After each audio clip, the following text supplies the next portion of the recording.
Welcome to This is Legends of Yesterday. This podcast often explores real events, folklore, myths, and historical moments. A list of the topics, themes, and subject matter featured in this episode has been included in the video description. Some stories may not be suitable for all audiences. Now, let's dive into the legend. How do we start these? I forget. Okay. Hello, everybody. Welcome to another episode. My name's Alexandra. And I'm Angelica. This is Legends of Yesterday, where we tell you the histories, mysteries, and ghost stories in Florida. And if you are familiar with how this works, this week is history. So buckle up and get ready for the ride. There aren't going to be any jump scares yet. All right. So I am fully ready for this story that you are bringing upon us upon this day, upon us. Are you good? I'm so fine. Okay, good. Because I'm actually really excited about this story because I told you a little bit about what it has to do with. Do you know? St. Augustine. St. Augustine. Do you know what else? The lighthouse. The lighthouse. Yay. So the lighthouse, I'm going to tell you, maybe I'll tell you next episode. Okay. Tune in next episode and I'll tell you my story about the lighthouse. But the lighthouse is a historic figure. It's something that represents St. Augustine. As soon as you drive in, and I'm sure if people still send postcards, do people still send postcards? Yeah. Okay. I still have to look up online how to write a letter. Like how to do the envelope, to and from. Why? Why do you look concerned? Well, because I don't. I'm younger than you. You just go for it. And you believe that it's going to get to where I know. You put your address, there's a return address, their post stamp goes on it. Your address? Your address? Like my address? Yeah. Like your return? Yeah. It can either go on the back of the envelope or top left. The back of the envelope? Like where the fold is. I've seen that before. I've never put it there, but I've seen it before. It goes on the top left. And then, I thought I heard a growl, like from the abyss, and it was a truck. That scared me. Anyway, it's in the center of the envelope is where it's sending to. Right? Yeah. Okay. Sometimes I get nervous. We used to write letters to Santa all the time. But sometimes I get nervous. And I send important stuff. So how am I supposed to be sure that it's going to get to where it's going? I don't know. If you hear a little growl, we have a new addition to the family. We got a cat. Her name's Wilhelmina. This is her picture here. You got a picture? I'm sure. The picture's right here. Right here. So why don't you kick it off with this lighthouse journey of St. Augustine? All right. So welcome to St. Augustine. St. Augustine is pretty cool. We'll dive deeper into the history in different episodes. There's so much that happens in St. Augustine that this is not going to be the last episode. We're going to be talking about different aspects of history. Surely. I don't know. I can't predict the future. I'm not a psychic. But I suspect we're going to be talking about it a lot. And I'll give you different aspects of the history then. Okay. Sound good? Sure. That was my PSA. Great. All right. So today we're going to be talking about something very specific. I don't know if any of you have heard about the ghost children of the lighthouse. I have not. Okay. I suppose I wouldn't go looking for that either. Neither would I. So no. Okay. Well, there's stories of ghost children that are abundant everywhere. Yeah, it's ghost children freak me out more than adult ghosts. I almost said adult children. That would also be That's a thing. I know too many adult children. All right. So before we dive into today's episode, I just want to let you guys know that because it's about ghost children that we're going to be diving into next week, that means the history aspect is going to be discussing about how these children passed. So if you have any triggers regarding kids going through violent events, I would suggest passing to another episode. Don't worry, we have a lot of episodes that are here, so feel free to go to those. But without further ado, let's talk about the lighthouse. Dun, dun, dun! So this is going to be, again, a two-parter. This part is all about the history, and it's really important. It's about the architecture of the lighthouse. Oh, okay. So I'm going to kick this off with giving a little bit of history about the lighthouse. So the first evidence of the lighthouse being in St. Augustine or existing comes from something in 1589. So, wow. Long time ago. A long time. Before I was born. So I'm sorry. Wow. This isn't an educational podcast. When it was put on the map, so like it was explorers going into conquistadors. Yeah, essentially. And the first Spanish people who went, they were like starting to build things from materials they found in the area. So one thing that they were doing was they were building watchtowers. Because nobody expects a Spanish Inquisition. I wish someone would burst through the door right now. You know, I'm going to put a clip in there. Okay. If you're watching the video of this, watch the video for the Spanish Inquisition. So the Spanish were building watchtowers all over the area of St. Augustine. And this was to make sure that no one... Boo. Why? Well, because they were invading land that wasn't theirs. Very true. Very true. They were invading land that wasn't theirs and calling it theirs. So now it's theirs. And they're trying to make sure that no other European countries are taking it over, especially the British. And I think that's French. Yeah. Okay. I realized what I did. So they were building watchtowers all over St. Augustine, especially where this lighthouse is Anastasia Island. Ooh. So every place, like every corner around the island, there were watchtowers to make sure that no one would come over there without the Spanish knowing. And I wrote a joke in here. Do you want to hear it? Yeah. You scripted the joke. I scripted the joke. We're improvisers, but I tried something different. So I wrote that the Spanish were building watchtowers, and they were built all over the area of St. Augustine and Anastasia Island to keep enemies at bay, or at the bottom of the bay, if you catch my drift. Murder. So the evolution from watchtower to lighthouse took a lot of phases. Like a lot of phases. I'm sure. It was kind of crazy to try to write and see when it became a lighthouse even. So the first phase was, wait for it. Phase 1. Phase 1. Bigger watchtower. Of course. Yeah. So they tried to make it 30 feet. The watchtower was 30 feet. And that was the big improvement. Okay. And that was in 1731.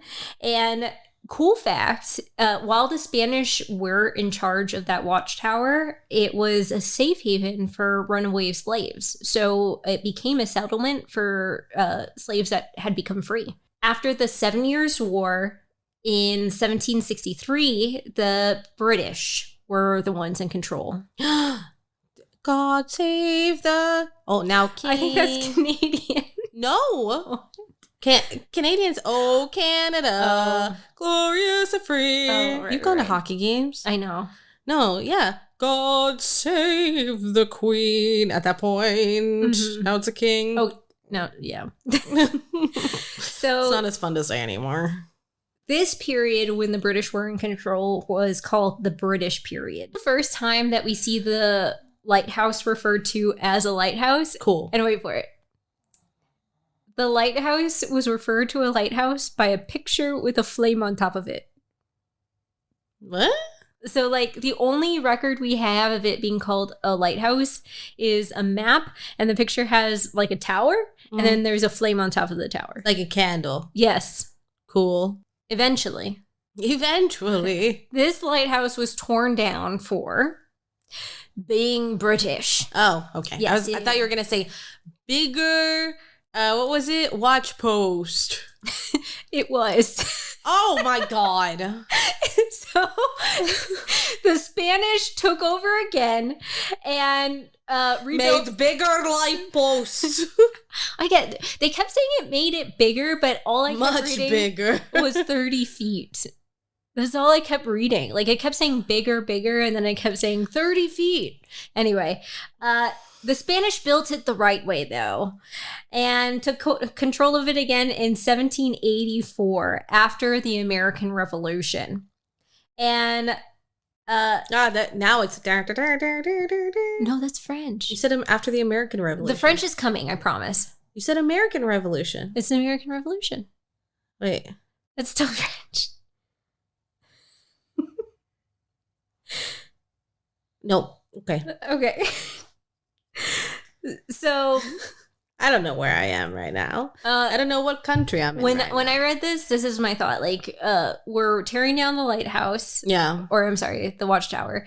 And we're rebuilding the same exact thing the right way. And I'm like, that sounds so true. Like, I would do the same thing. Like, I'm mad at the British because they took my watchtower. Yeah, so you tear it down. Yeah, it's not your watchtower. I don't want any trace of your fingerprints, your breath on the watchtower. No. So let me rebuild the watchtower. Yeah. The way I would do it, which is the right way.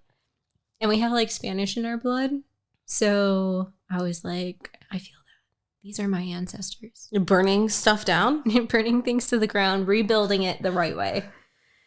Anyway, fast forward to 1823. That's a lot of years. Mm-hmm. And we see the official report calling for a lighthouse to be constructed by President James Monroe. And this was to bring people to Florida. So what essentially happened is when the Americans actually took control of this area and it stopped being the colonies, the 13 colonies, and they expanded a bit, the Spanish fled, the Native Americans fled the areas that were populated. So it was empty.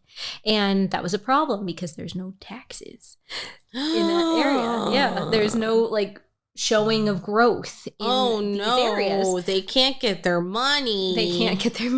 So no. There were plans in place to help people come in. And one thing that the president thought would be dope would be to make this a naval community. That's what they all think.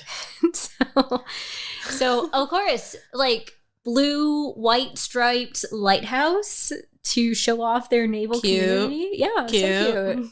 And so that was his plan. So many people have that now tattooed on their ankles. That's so true. That's weird. I didn't even think about that. I don't know. To me, I don't understand the lighthouse thing. Some people, I know it actually means sentimental value. Some people has some weird alternative meaning for it that means something about traveling. I don't know. I can see the symbolism, like the light at the end of the tunnel kind of thing, like finding your place. The only light symbolism that it is constantly living in my head is the light at the Frankenstein place from Rocky Horror Picture Show. There's a light. Copyright. Okay. And that's the only thing I think of when someone's like, there's a light at the end of the tunnel. And I'm like, Tim Curry. I mean, all the same symbol. Is it? Also, it wasn't Tim Curry who sang that song. Well, no. I understand he is the star of the show. Yeah. Okay, don't nerd out on me, dude. Okay. Talking about being a nerd, let's talk about engineering. Yay! I don't know a lot about it, but I respect it. So now, French jam. In order to build the lighthouse, one thing they did was they brought in modern engineering. And the modern engineering came from like European standard of lighthousing. And I'm an expert in lighthouses. So they brought on the French engineer Jean-Augustine Frunel. I butchered that. I apologize. Probably Jean-Augustine Frunhel. Frunel. Butchering. Sounds More butchering. And he set up the lighthouse, and he eventually created this lens, and guess what the lens was called? Torch. We're getting away from the British thing. That's what they call flashlights in Britain. Torches. Oh, interesting development. Did not remember that. I don't know. I've been watching a lot of Taskmaster. That's a good show. The sunlight? No. The sun, God's eye. Close. It was Frunel's lens. Oh, well, that's not close at all. He probably thought it was close. Wow. He named the lens after himself. Oh, anyway. So, the lighthouse, once it actually became a lighthouse, it was somewhat dim. No. The moment's passed. And it was used for fun stuff. So Florida had the fun port. Like raves? Close. It had carbs. Bread. Yeah. French bread. Baguette. Okay, croissant. maybe. Okay. It had flour being sent in, which means carbs, which means a good time. There was sweets. Okay. There was soap. That's nice. Keeping it clean. Wine. Okay. And beer. Bloats me. Okay. We're having a good time here. But it all came through the lighthouse. And so it became this cool little point that had import-export location. Yeah. Okay. So it was a port. Mm-hmm. It would. Yeah. Okay. That was the point. Yeah. The point was port. But all good things come to an end, my friends. And this is where the American Civil War came into play. Did you hear that? Keep things bad, because that won't come to an end. What do you mean? But you said all good things come to an end? Yeah. So if you don't keep things good, then they never end. Oh, pessimist over here. Okay, so yeah. I'm just here pointing out words you're saying. I know. So the American Civil War happened, and there were Confederate sympathizers that were in St. Augustine. Boo. Especially the mayor. So the mayor had this fun idea of taking apart the pieces of the lighthouse and creating some kind of messed up what's that called? The game where you find things? Scavenger hunt. I don't know how much you know about American history, folks, but the Confederates did not win. And the Union soldiers actually came back. By the way, so the reason that he did this is because people, the Union soldiers were trying to get materials imported to the United States. And slavery, not cool. So other European places, they were like, hey, let's help you out. The sympathizers tried to stop this from happening. So they did this. They took apart the lighthouse so ships wouldn't be able to get in and no one would be able to get out. Union soldiers, however, smarter than that. They came in peacefully, took over St. Augustine, took back control, put the mayor in jail, and he was forced to give them the cheat code for the scavenger hunt. Oh! So they got all the pieces back together for the lighthouse. However, they never really put it back together. They just kind of reconstructed it so it would be functional. Not that they needed it as much. I don't know that much history, but they were already taking back control of the war. So I don't think they needed it as much, because later on we find out it was never put together the same way again. It's what happens to relationships, They break apart, and then when you try to put them back together, they're never quite the same. So why try anyway? Are you okay? So the lighthouse? Okay. Anyway, this is where our story actually begins. What? Yeah. What is all the beginning then? I'm taking you through the phases of the lighthouse. Oh, phase 2. Right? Is this phase 2? This is actually... You're supposed to list the phases. You created the phase thing. So we had 1, 2, 3, 4, 5. What phase are we 6, in right 7. now? 7. We're in phase 7? Yeah. Phase 7. Keep us on track, listeners. No. Don't, because then I'll feel bad about myself. Okay, so once everything had been settled in terms of the Civil War, it was very apparent that the lighthouse needed some help. So, You mean because parts were missing? There were parts missing.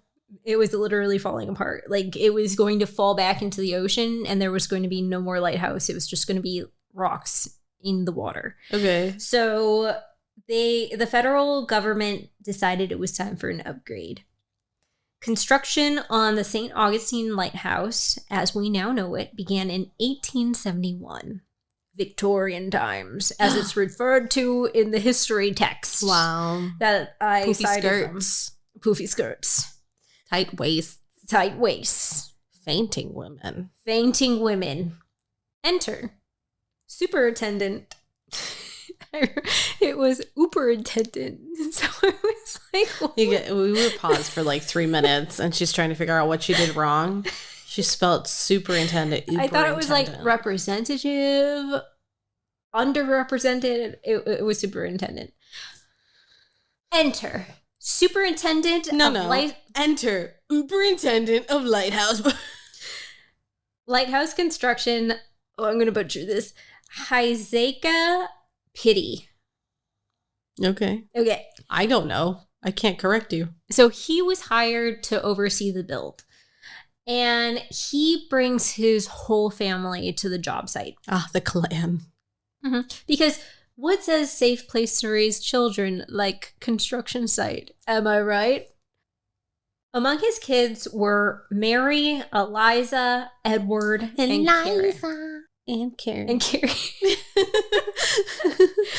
All his kids were very young when they started construction of the lighthouse. And in diapers. One might have been. I'll read out the ages shortly. The Lighthouse, imagine, is now a construction site. There's things being transported back and forth. Mm-hmm. Think like there's drilling.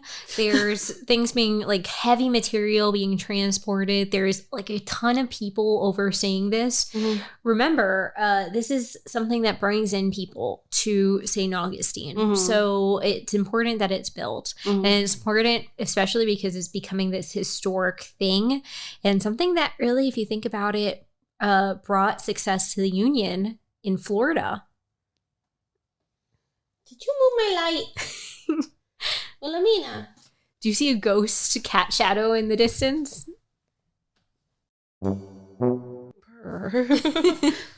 Hi.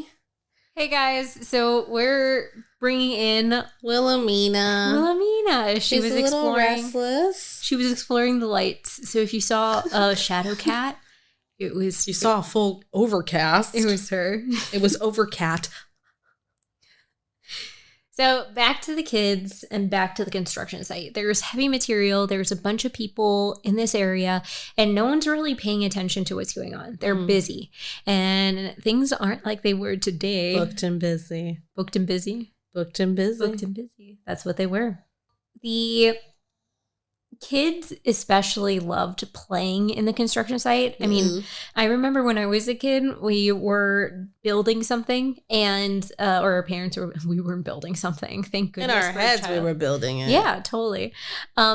So we loved to play in the sand. We loved to like explore the area. Yeah. Whenever we could, we loved to play in it. So these girls. Were we supposed to? No. These girls love to play in the area. So they especially love this cart. So there is this cart that, imagine like, I think there is this movie with Scooby-Doo where it's the miners' carts. Instead of Imagine Dragons, it's Imagine Wagons. Sorry. So they love to go through the carts or on the carts, and there was like a rail system that they had, and it helped them bring the materials up on the lighthouse area and then back down to the ship where their materials were being sent in. So the kids love this one cart, and what they would do is they would kind of like roller coaster it. It's like this Victorian roller coaster where they would go on the cart, they would push it, go inside of it, and then right as it got to the edge, there was a wooden plank. So it's like they stopped on the wooden plank. Yeah. And it was a lot of fun. I think it's a lot of fun. Yeah. So sounds scary to me. Yeah, it's scary, but that's part of the fun of it, right? Can you imagine like 3 girls screaming on a cart, like going down a roller coaster? Yeah. Yeah, that's kind of the fun of it. Yeah. But in 1873, one day, it didn't stop. Yeah. So on July 10th, 1873, the 3 Pitty sisters, Mary, who was 15, Liza, who was 13, and Carrie, who was 4, along with an African-American girl who is 10 years old. Unfortunately, and this on the website too, it's something that unfortunately is lost to history. Her name was never known. We have no information about this girl, but it was suspected that her father was working in the site. It just wasn't reported. The cart, like they were having fun, they were playing together. There were 4 girls who were just like having fun, a blast, and it was almost going as normal. But what they didn't know is that day the wooden plank that would always stop them was removed. So the cart carrying the girls this time flipped into the ocean. Oh my God. Yeah. And the cart flipped, so the girls were trapped underneath. Oh no. Yeah. It's kind of horrible. Like, because it's the worst case scenario that you could ever think of. And it's something you do over and over again. And I'm sure the parents, thought it was dangerous, but saw them do it so many times, they didn't think anything of it. But luckily, there was one person, Mr. Dan Sessions, a young African-American worker, who witnessed them actually flying through with their cart. He saw them get trapped in the water, and he did everything he could to get them out, like to lift it. And imagine, again, it's like an iron cart. So it's got to be super heavy, insanely heavy. And for one man to be lifting it, and like, that's wild. Yeah. So he raced to the water to help them. And unfortunately, by this time, 3 of the 4 girls had drowned. And the only survivor was the youngest, Carrie. Oh my gosh. Yeah. And after the incident, they shut down the site and they had a funeral for the girls.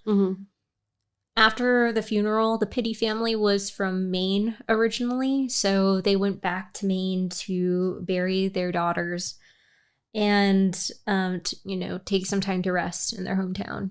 I couldn't even imagine, like, to come to Florida to start something and be excited by it. And I mean, that was a lot of families. What people don't remember or realize, for people even today, when you uplift your whole life and you relocate, there's a lot of danger involved in that. And especially back then, where these were people who were moving into swamplands or places that were prior war zones and things like that. There's a lot to that people don't really recognize when you read about it. You read about it and you're like, oh yeah, like most I've moved is to another house, and it's like, these people moved like across the world for some of this stuff, and like, that's crazy. And poor Carrie, I couldn't even imagine to be in the middle of all of that. And unfortunately, the historians of the lighthouse are still trying to figure it out, the name and the final resting place of the unnamed girl. We have no record of any of what ended up happening to her. So the girls were buried, and there's kind of a debate as to where they're buried, which I think is great. I think it's great that we don't have a defined place where they are necessarily, because we don't want to, disturb them or, in the afterlife or what have you, or have it be necessarily a tourist trap, which in St. Augustine, there are definitely prominent cemeteries that ghost tours go through. They're not on the grounds. They're not necessarily allowed on the grounds. No, you go around the border. Yeah. But there's locations that these tours are taken to where you can take a look at some of these historic gravestones. But even though we don't know exactly where they are, their story stuck. And it was passed down from generations who would later live in the lighthouse and take care and maintain the lighthouse, as well as tourists. Today, the St. Augustine Lighthouse and Maritime Museum honors the girls respectfully. And like I was talking about, their website does discuss in detail their story and does a lot to honor their memory. And that's actually great, because how are we supposed to take a look at the ghost stories and actually appreciate them if we don't really honor the people and the memories of the people who, made it up? Yeah, I think that's a really cool thing about St. Augustine is because, we grew up in Florida, so we had visited St. Augustine plenty of times, and every time especially what's their name? The women at the gates of St. Augustine? I think it's the Daughters of the Revolution or Daughters something. of the yeah, and it's that there's the spirit of the women who waited at the gates to help people, and it's what you do know about St. Augustine is every detail. Majority of the stories, at least the legitimate stories that you hear about hauntings or things like that, these are real people that had done something or been a victim of something or been the perpetrator of something. But there's a detail. And I think that's really cool that we have so much rich history over there. And as we're doing this podcast, we're going to do more to honor their memory. As far as we've gone before, if you look at some of our older episodes, we've done deep dives into the history and biographies of a lot of people that we talk about when we get into the mystery. So let's keep doing that. And remember, anytime you do go to a ghost tour, if you are looking at true crime, there are real people behind these stories that we're watching. That's something that I don't appreciate about a lot of people who go into abandoned places and say that they're oh, I'm investigating the area. You know what I mean? You mean the ghost hunters? Not just the ghosts. That want to be possessed by the spirit of the... Yeah, there's certain people that will go into areas and just be so aggressive and so rude, and it's I don't want to talk. I wouldn't want to talk to you. Why do you think you would be met with anything other than malice, or that you would create? Because this is something that's been proven multiple times by mediums, which is if you create your own negative energy, then you are going to manifest that energy. It's not that the energy was there prior, it's that you've manifested that energy now.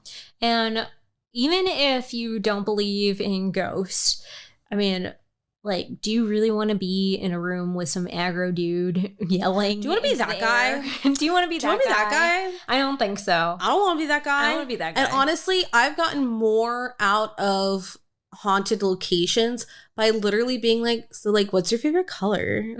Oh, did you have a crush on anyone when you were alive? Oh my God, no way. That's crazy. Oh my God. Just sleep. I mean, we see that sometimes. We'll go to a ghost investigation and when you leave the girls alone with the spirits, you get a little bit more out of the technology, because girls like to gossip. Well, because not to genderize gossiping, but it's if you're doing a speed run of Phasmophobia is a game you can get, and it's a ghost hunting game, and it's fun because the ghosts can hear you talk. But it's like a speedrun of Phasmophobia with some people. And it's, how old are you? Why did you die? Did you know that you were dead? How old are you? How old are you? Can you say something? Say something. How many people are in this room right now? Right now, tell me the amount of people. 2? What's 2 plus 2? What's 5 plus 5? And it's like, you wonder why some spirits just cuss you out and then go, bye. Mm-hmm. Like, get out. I'd be like, get out. Yeah, too. the words get out. It's like, yeah, dude, get out. Oh my God. I was resting. So let's go back. Let's do Sorry, I spun. No. I spiraled. Well, we got to support our ghost children. Mm-hmm. So, thinking about what we learned here today. Yeah. We learned a little bit about the history of the lighthouse, which there's more history. Trust me, there's a lot more history. I needed to go through the construction because the Pity Father was the man supervising the next phase, phase 7 of the lighthouse. So it's very important to his and his family's history. And we talked about leaving kids unsupervised. Mm-hmm. Whether it's on a construction site or just day to day, pay attention to your kids. Make sure they're okay. They need you and they love you. And next time on our episode, we're going to get into the mysteries and the ghost stories that surround the lighthouse and the ghost children. Dun, dun, dun. So, creepers, make sure to stay tuned for the next episode.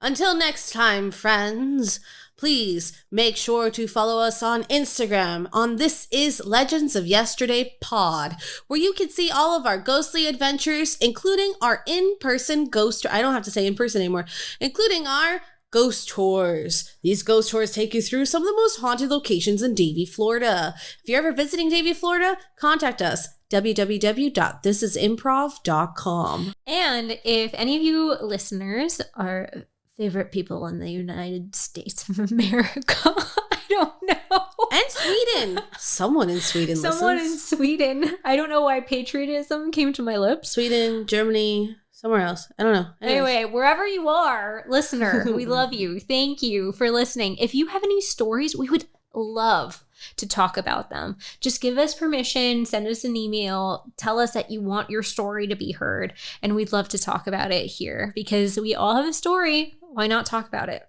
Never forget, if you or your loved ones have ever been the victims of a haunting, contact info@thisisimprov.com. Did it sound like the Twilight Zone? Oh, anyway, have a great day, night, afternoon, drive. Have a beautiful, wonderful, and glorious rest of your day, my lovely audience. My name's Alexandra. And I'm Angelica. This is Legends of Yesterday. Goodbye.